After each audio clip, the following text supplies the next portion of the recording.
आज हम बनाएंगे हाइड्रोजन गैस। हाइड्रोजन गैस को बनाने के लिए हमें दो चीज़ों की आवश्यकता होती है।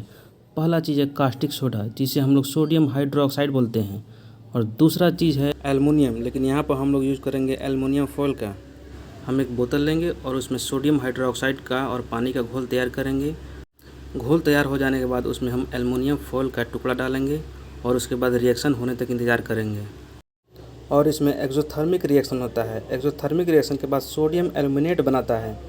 इसके बाद हाइड्रोजन गैस बाहर निकलता है।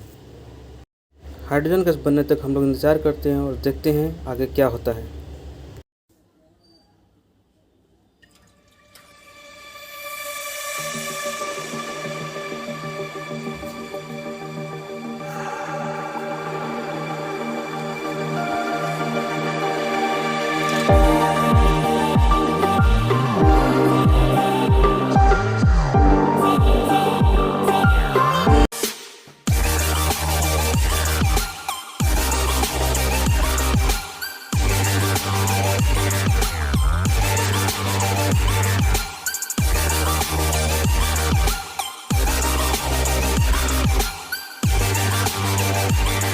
तो हाइड्रोजन गैस बनकर तैयार है और इसमें हम एक कैप लगाएंगे और इसमें माचिस की तिल्ली से इसमें आग लगाकर देखेंगे कि कैसा साउंड आ रहा है।